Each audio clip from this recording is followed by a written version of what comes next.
Bem, essa daqui é a Patyphyto compactum, geralmente conhecida também como planta diamante. E o nome vem por conta dessa particularidade que ela possui em ser praticamente geométrica, né?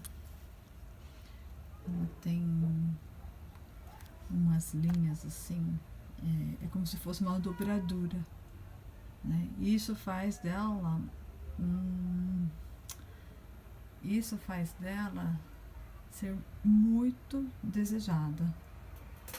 Não sei se dá pra ver aqui direitinho, que ela tem essas partes assim bem geométricas. Aqui, ó, por exemplo. Aqui, ó, tá vendo? Ela é toda... Parece um brinquedo, parece plástico. Olha.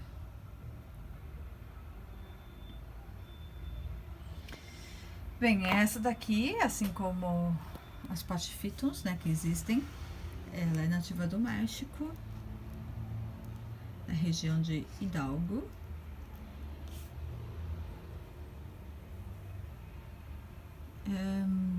Pelo que eu pesquisei, ela chega a uma altura de 15 centímetros. Bom, essa daqui, pelo visto, olha, poucos centímetros, né? Ela vai ficar o quê? 5 vezes maior que isso. Então ela vai crescendo assim pra cima, tá vendo? Assim, bem interessante. É como aquela coarcata, a Vortia coarcata. Mas enfim, dizem que muitos colecionadores de suculentas é, sonham em ter essa planta, então me faz crer que não é facilmente encontrada. Então, quando eu vi, né, eu nem sabia sobre isso, né, que ela era difícil de ser encontrada.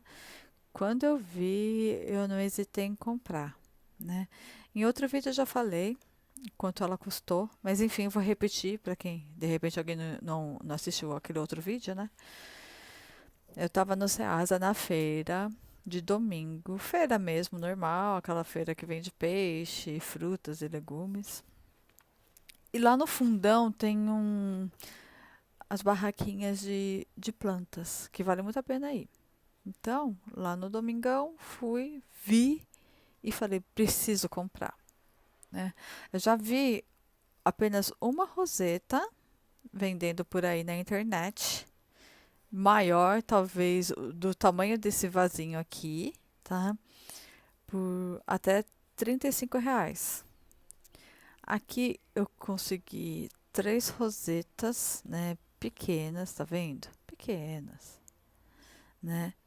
Com um filhotinho aqui que se destacou, outro filhotinho lá que se destacou, porque ele fica bem na base, né? O filhotinho vai crescendo assim e vai surgindo as plantinhas. Eu paguei isso daqui tudo por R$ 4. É o máximo, né? Eu achei assim maravilhoso o preço, o jeito que ela tava, super saudável.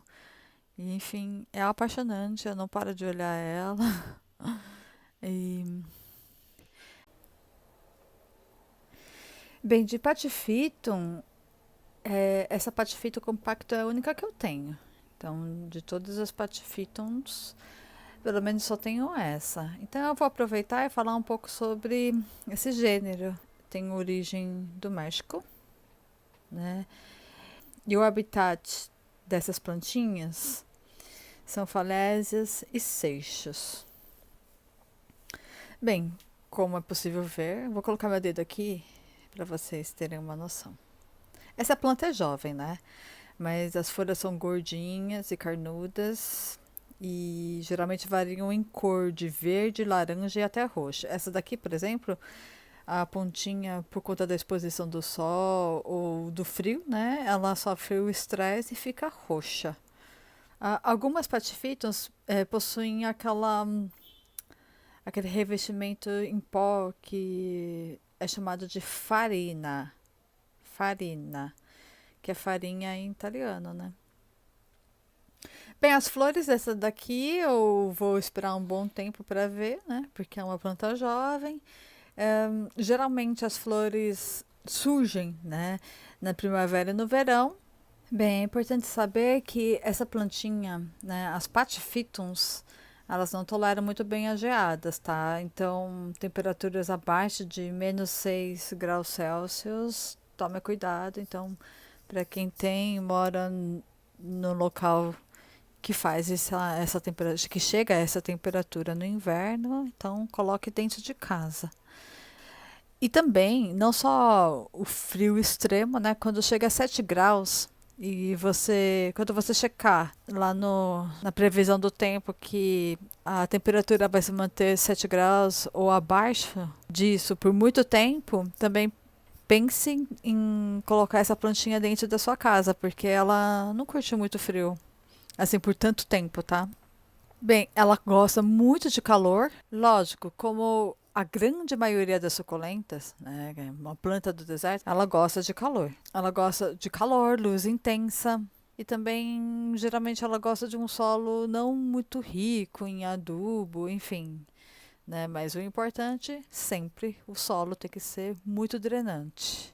Apesar dela gostar de sol e prosperar bem no sol e na luminosidade, ela também se dá bem na luz parcial, tá? O interessante que eu achei sobre essa planta é que ela não está em dormência no inverno. Então, pelo que eu li, a rega dela no inverno deve ser mantida, tá? Então, digamos que de qualquer forma você tem que deixar o solo secar completamente e aí sim regar. Eu acabei de regar essa plantinha e mesmo assim nem deixei cair água aqui no pratinho, tá? Eu não encharquei.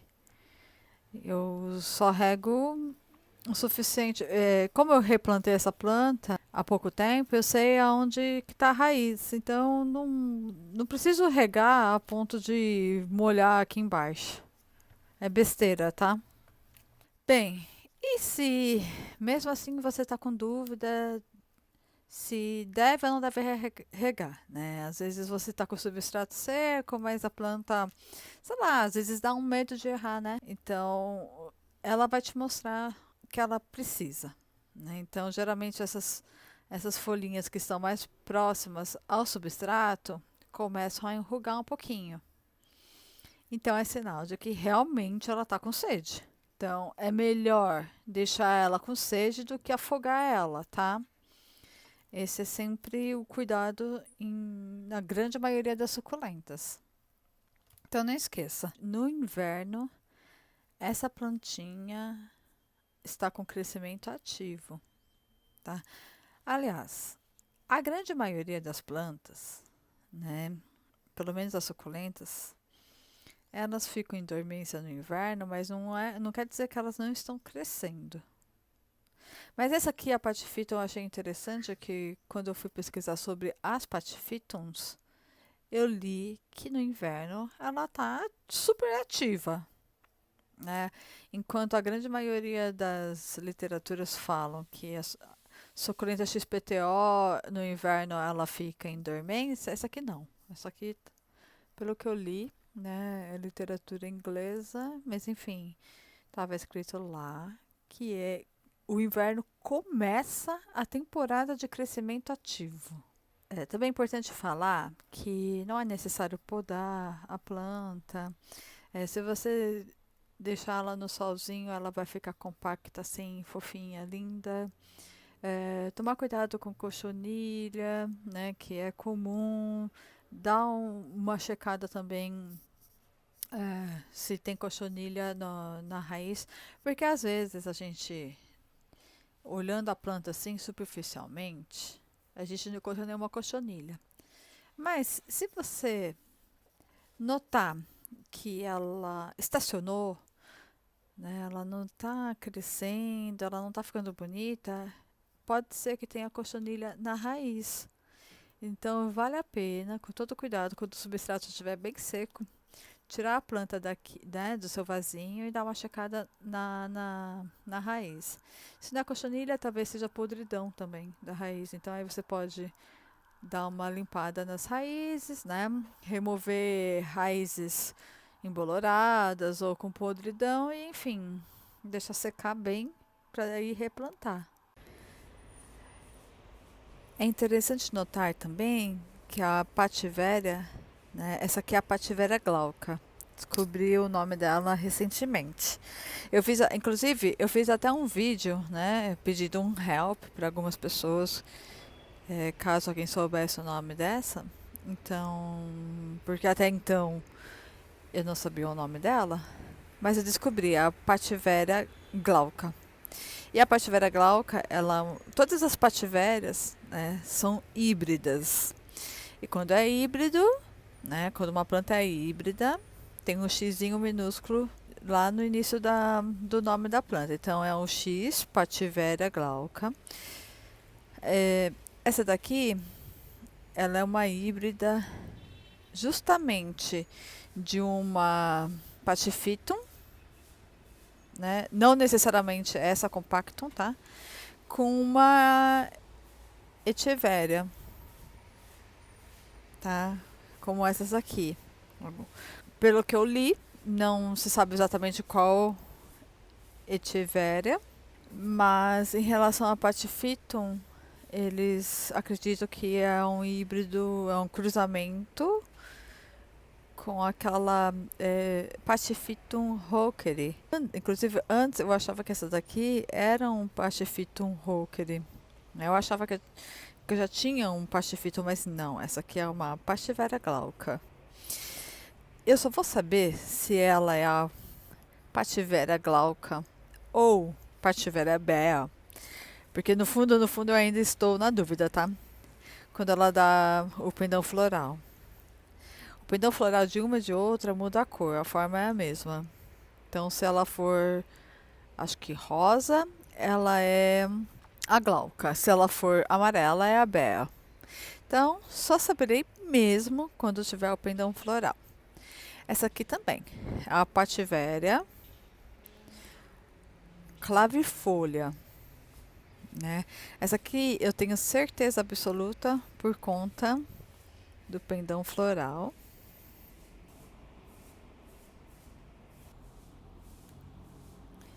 Por conta deste pendão floral delicadíssimo.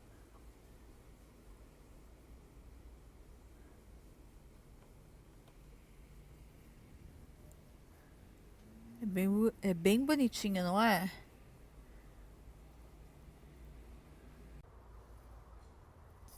A clavifolha também é uma híbrida de um Pachyphytum. Acho que eu vou deixar anotado aqui, esqueci o nome dela. É brateosa, alguma coisa assim. Com alguma outra Echeveria, tá? Então, o resultado foi esse. Espero que tenham gostado e espero que tenha ajudado. Tchau!